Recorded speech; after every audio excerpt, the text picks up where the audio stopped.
Niklas og Ruben, Yes. grattis med en vel gjennomført tur. Endelig, vi skal på tur igjen. Denne gangen drar Ruben og jeg på en 15-dagers tur i midten av Skandinavia, som vi har gledet oss lenge til.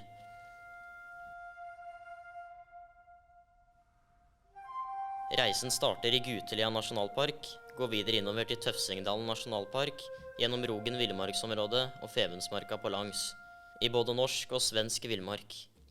Dette blir et eventyr vi sent kommer til å glemme.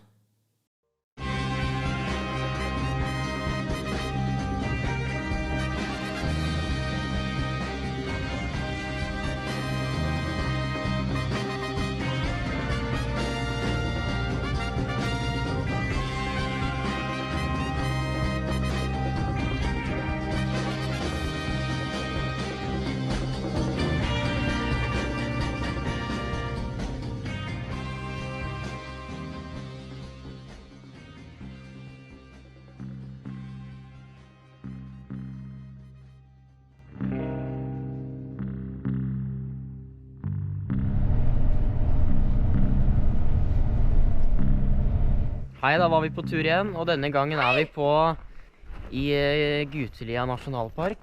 Herlig. Bli med da vel. Da skal vi sjekke Gutelia City. Det er denne her som viser deg velkommen inn til Gutelia nasjonalpark. Dette her er altså Norges minste nasjonalpark. Bli med. Oi. Ja, her ser du dette landet som kalles for Sápmi sameland. Og her har vi Femundsmarka og det området der, Gutelia sånn. Og det er det sørligste punktet her i Norge, rett ved svenskegrensa, hvor det drives med reindrift. Men nå har vi nesten litt dårlig tid, og må komme oss videre. Så da tar vi med dette her, så vi kan være helt sikre på at vi har all informasjon vi trenger til å være trygge i Gutelia nasjonalpark, som også er da Norges minste nasjonalpark.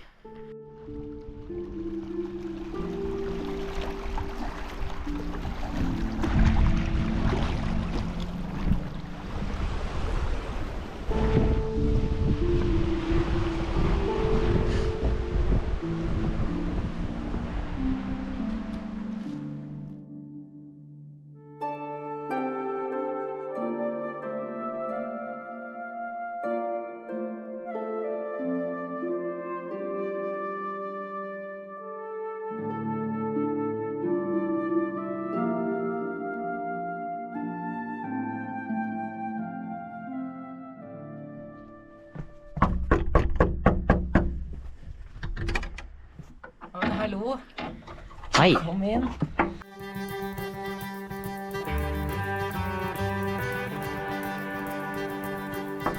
Her er kåken.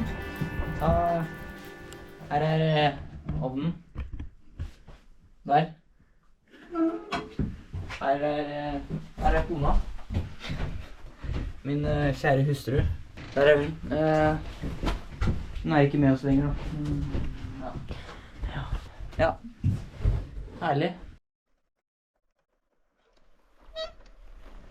Hva er det du gjør her?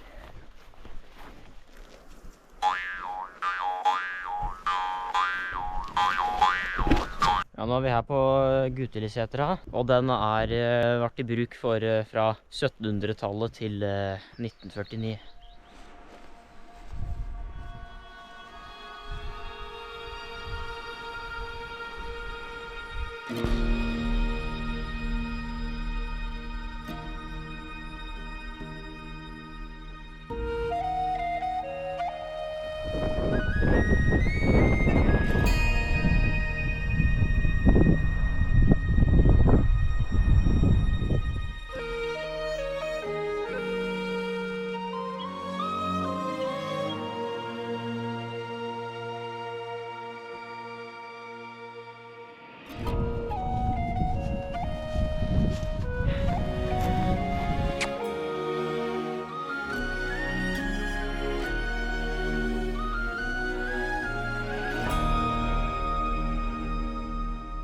Og da har vi tatt leirplass. Han har telt nedi der. Og jeg har telt her. Det er jo helt fantastisk fint rundt her. Nå har vi kokt vann.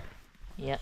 Og så skal jeg spise pulled pork Jeg skal spise langtidskokt kjøttgryte. Myggspiral. Så vi holder myggen borte. Og nå sitter vi her og koser oss. Ja, da har jeg våkna. Det er sol ute. Og veldig fint. Ok, da begynner vi å gå fra kanskje den vakreste plassen jeg har sett noensinne. Gutelitoppen der. Og masse fin myr og skog borti her. Og så er det Femundsmarkfjell oppi der.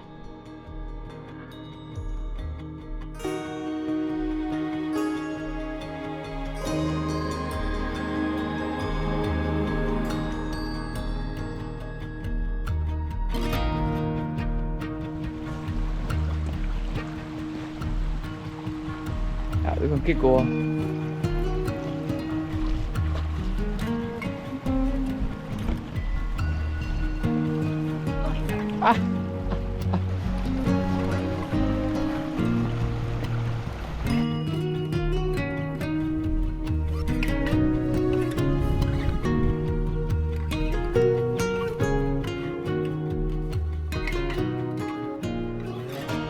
Se her.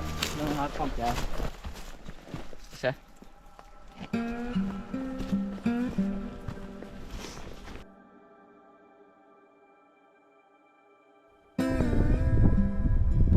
Vi går på snø.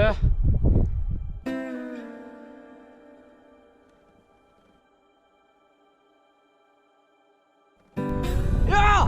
Nå er vi på Bæsjeskallen! Herlig! Vi er på Bæsjeskallen.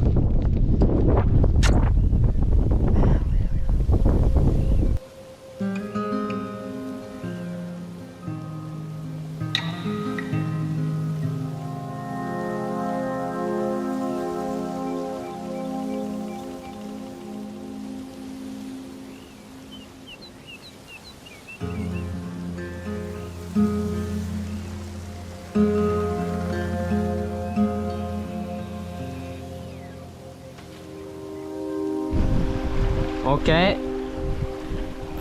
Nå er vi på vei til Silverfallet.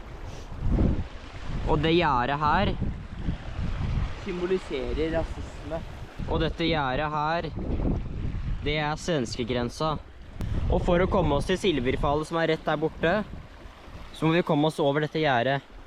Og det er ikke så enkelt. Det er lett der, da. Bra! Nå er jeg 10 centimeter unna Sverige. Wow. Han er i Norge. Han er i Sverige. Sverige! Han er i Sverige. Vil du gå til Sverige også? Du er i Sverige. Du er i Norge. Du er i Sverige. Du er i Norge. Ja. Nå er jeg i Norge. Nå er jeg i Sverige. Jättebra.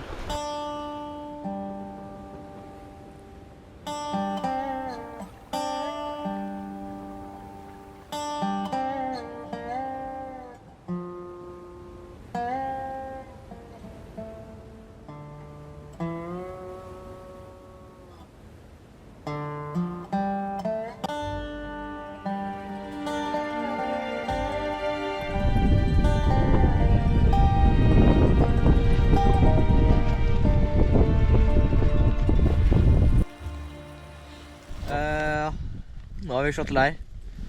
Det stemmer på en prikk, det altså. Det gjør det. Yes. I dag så skal jeg spise kylling curry. Jeg skal også det.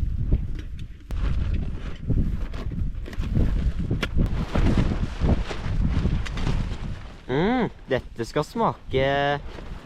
Eller hva? Ja. Ja. Nei, dere skjønner det at... Nå skal meg og guttungen her spise chicken curry til middag. Ikke gøy. Ikke gøy.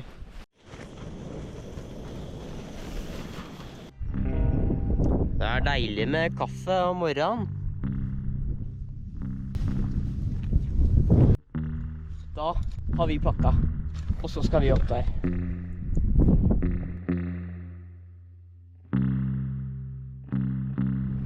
Ja, da er vi på Storvettesogna i Sverige. En veldig veldig høyt opp her.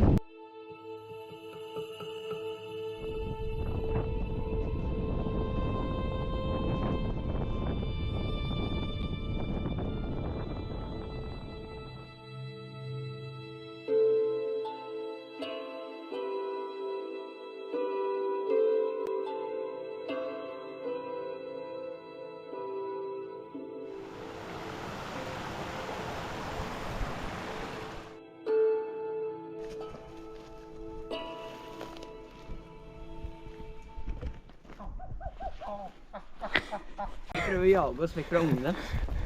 De har flydde mot oss.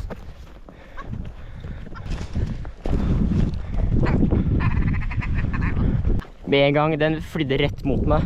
Da tråkket jeg på ferset på siden og fikk helt opp til knærne ned i myren. Kaka! Kaka! Ja, her er det en eller annen som har mistet en pose med, Ja. med Chocopops. Så. Ja, ellers så er det bæsj. Vi vet ikke helt. Skal prøvesmake litt da. Skal vi se da.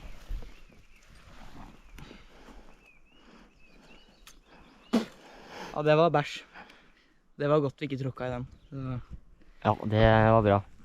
Da må vi komme oss unna den går litt sånn. Sånn, da slipper vi å tråkke i den i hvert fall. Det er bra. Ja, da har vi kommet ned i skogen, og nå har vi funnet en ekstremt fin leirplass. En av de fineste leirplassene vi har hatt noensinne, faktisk.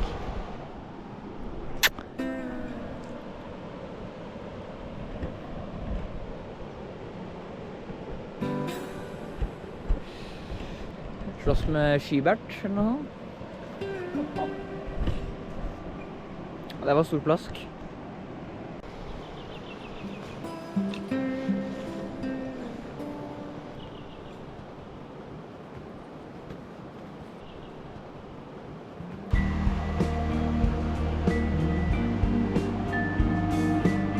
Da har vi akkurat kommet inn i Tøfsingdalen nasjonalpark. Etter å ha gjort litt research på nettet, så fant jeg faktisk ut at Tøfsingdalen nasjonalpark er den mest utilgjengelige og minst besøkte nasjonalparken i hele Sverige. Og det gjør det spennende for meg med uberørt og uregulert villmark. Det er ingenting som er bedre enn det.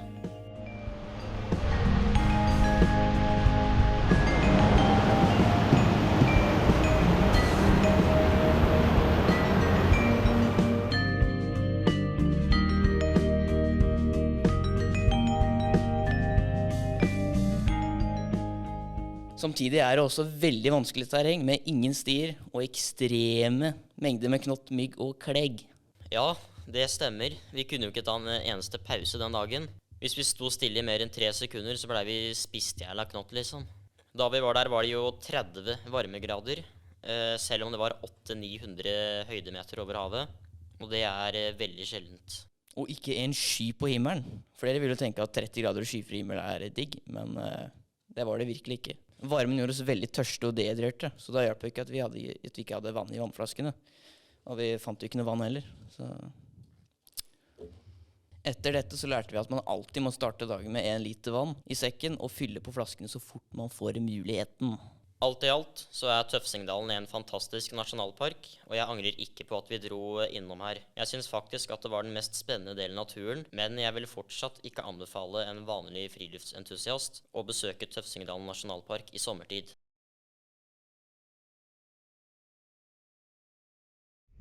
Velkommen til Rogens naturreservat.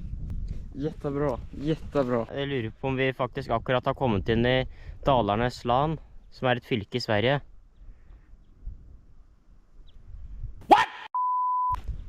Ja, vi får bare fortsette altså. Ikke noe annet å gjøre enn det altså.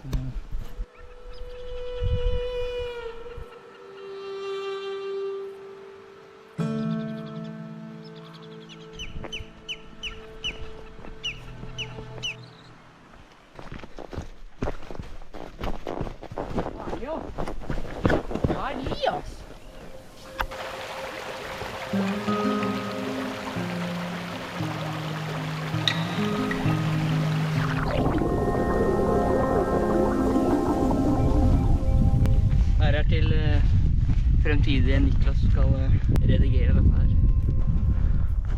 Ikke sant?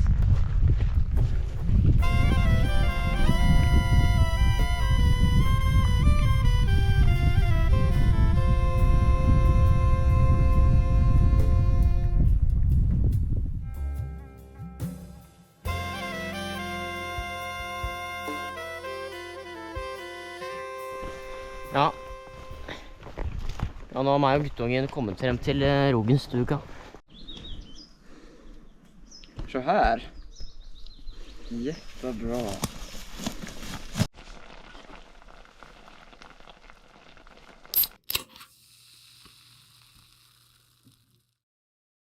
Ja, nå har vi vært på Rogen fjellstuga i 2 netter, og vi tok en hviledag her.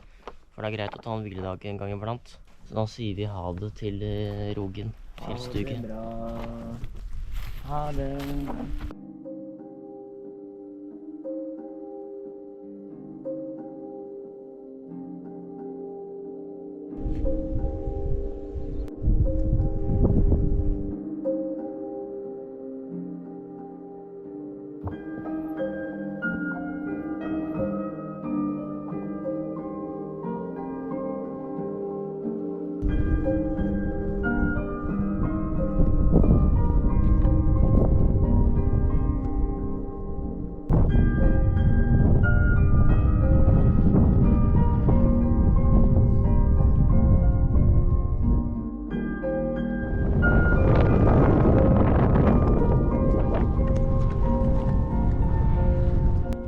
Nå er vi ved norske-svenske grensa.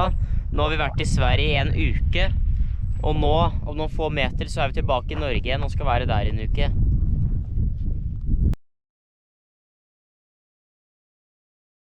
Nå er klokka 6 cirka. Vi har kommet ved Fautebua. Ruben er borte og chiller inne i hytta. Er inne mens jeg har lyst til å være litt ute her og fiske da. Det er veldig fint rundt her. Jeg prøvde nå å fiske, og da på det første kastet så fikk jeg en liten abbor. Første fisken jeg har fått på den turen, en glapp rett utenfor kanten her da. Ok, da har jeg sagt meg ferdig med fiskinga, og resultatet ble 3 svære, digre abborer. De her er skikkelig svære og feite. Jeg har aldri fått så store abborer før, faktisk. Så Femundsmarka, den leverer med abbor.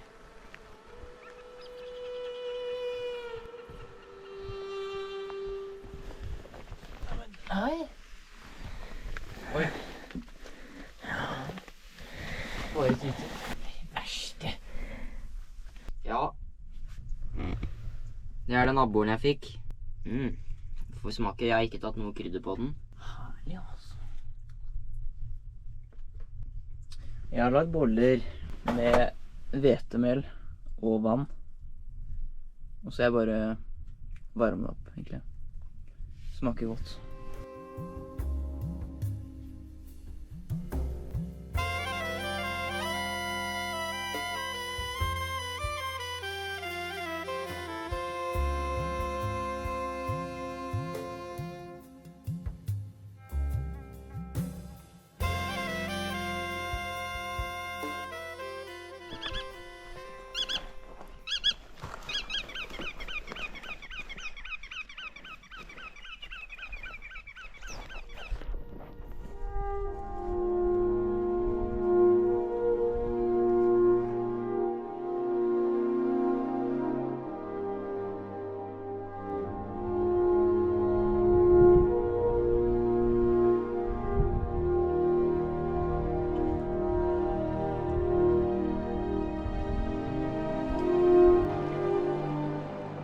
Da svømmer jeg.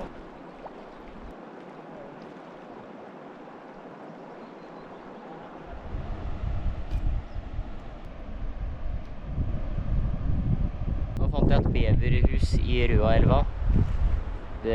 Vi fisker litt i Røaelva nå.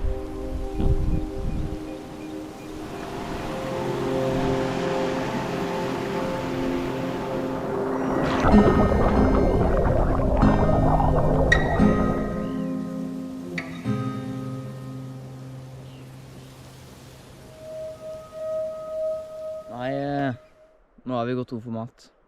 Det har vi. Så jeg har bare en løsning igjen da, på å spise mat. Det er den her da. Ei. Åh, fy faen. Nå har vi mat da. Det er bare... Ja. Bon appétit. Herlig. Nå har vi våkna. Og jeg holder på å pakke inn i teltet. Men jeg må pakke inn i teltet, fordi nå begynte det å regne ute. Det regner er herlig. Kaffe er godt om morgenen, du. Ja. Ja. Ja. Ja. Nei. Ja. Dark chocolate. Her var det en veldig fin strand.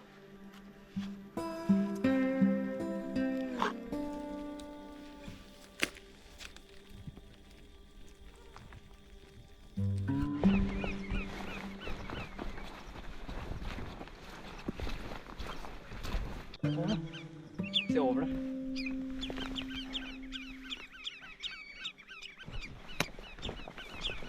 Hjelma mye mygg i lufta her, sjø. Å, hjelma mye mygg i år. Nå har vi kommet opp fra skogen. Hvis dere ser i lufta her, det er helt sinnssykt tjukt med mygg. Det er mer mygg enn det er oksygen. Det er flere meter i bredde og høyde med mygg. Det er helt aldri sett til maken. Jeg får masse på hendene når jeg klapper. Kommer til å Jeg, bli spist opp, eller vi kommer til å bli tappet for blod. jeg lurer på hvordan det går å sette opp leir her i natt, siden vi skal være Sett opp 20 myggspiraler. i dette området.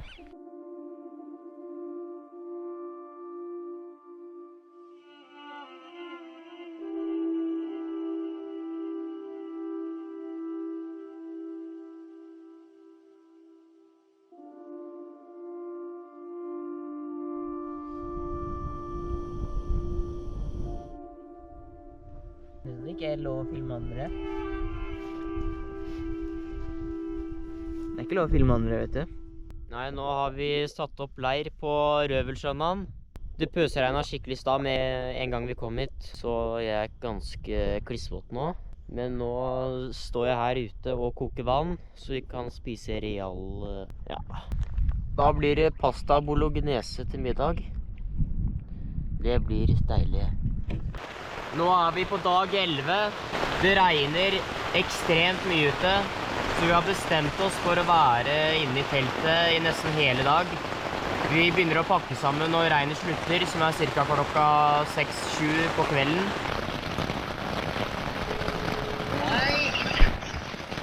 Hallo? Hei, Kan du levere vann med base 1? vannet? Ja, vannet. Har ikke du vann selv? Nei. Ja, men jeg har ikke noe vann heller. Har ikke du vann? Nei, du brukte vann sammen i går. Fylte ikke du på vannet de flaskene før du la det da? Å, jo, det gjør jeg. Ok. Da må vi rekkes fra den enden, da. Ja, vann. Veldig bra. Dette her er første gang jeg fyrer primus inne i telt. Der, ja.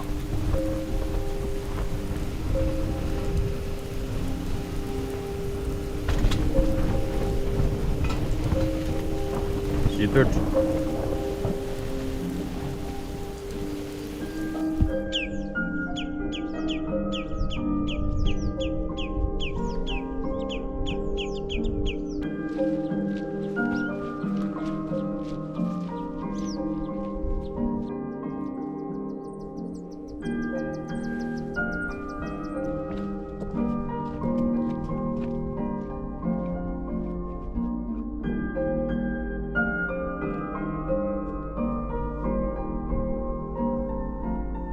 Nå har vi sittet i teltet hele dag frem til klokka 6 om kvelden. Og så begynte vi å gå, og så har vi gått sånn 6 kilometer. Og nå er vi ved oasen. Oasen er et sted i Femundsmarka som ser ut som himmel på jord. Den ligger på en steinslette rett ved Storsvukefjellet. Legenden sier at en gang hvert 1000 år så kommer det en regnbue med en irsk gnom her med en gryte full av gull.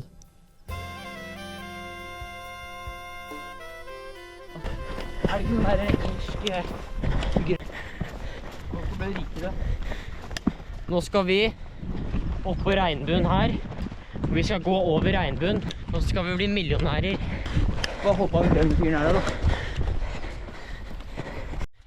Nei. Det er en sånn irsk fyr da. som vokter den bøtta med gull. Men vi er klare. Nå ble plutselig regnbuen borte med en gang vi var veldig nærme den faktisk. Men på andre enden så er den litt igjen da. Nei, det var synd. Da blir vi ikke millionærer allikevel. Uff da.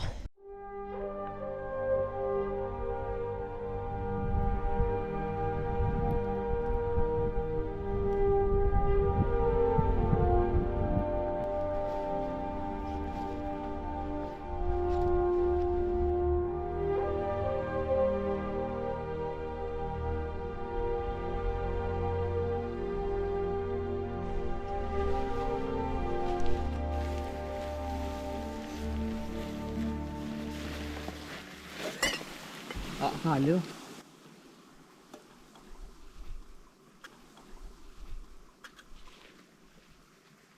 Ja.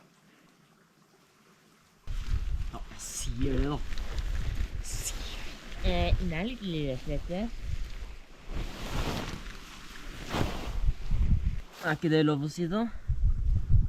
Nei.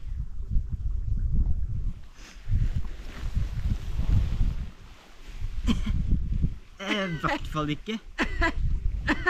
Nei! Det skal vel andre veien, skal det ikke? Ja. Ingenting. Hæ? Du skjønner jo ingenting. Nei. Nei vel. Ingenting. Døng, og så døng.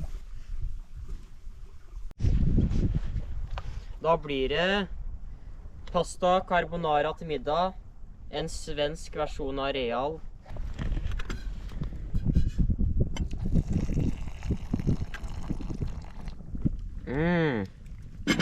Kjempegodt.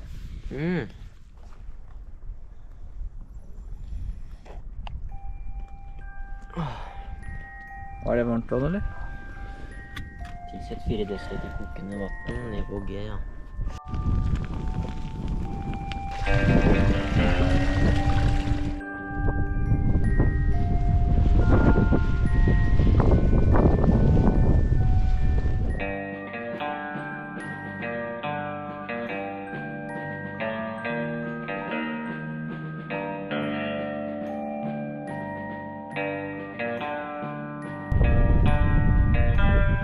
Oppå toppen her skal jeg.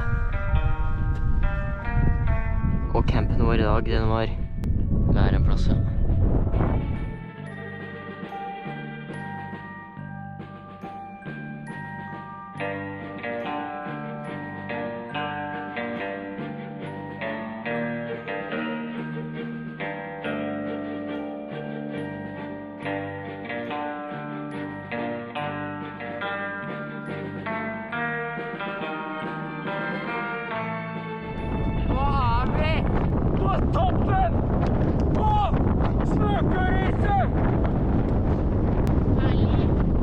Yes!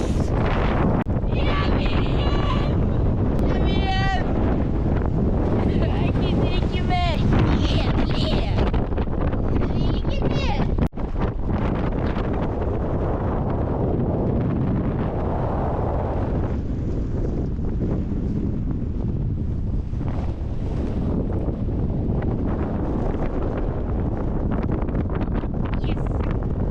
Nå har vi gått nesten 700 meter rett opp i høyde.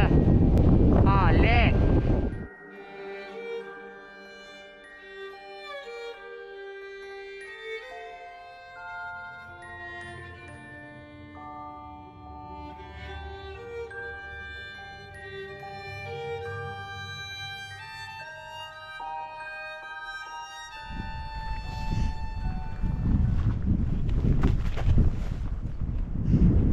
Nå har vi akkurat kommet ut av Femundsmarka nasjonalpark.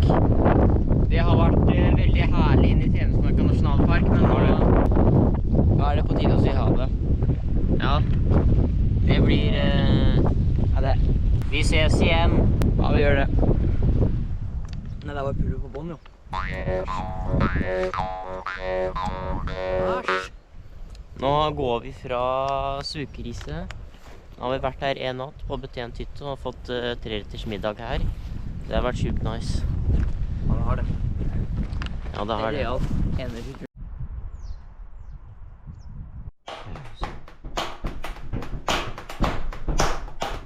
Da har vi, venter vi på båten til Elgå og skrevet oss inn på en bok her. Hei! Ruben og Niklas her.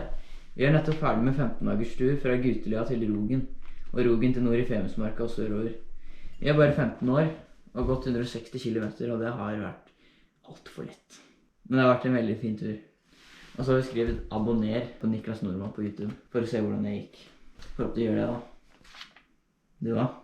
Ja. Du da? Cheers.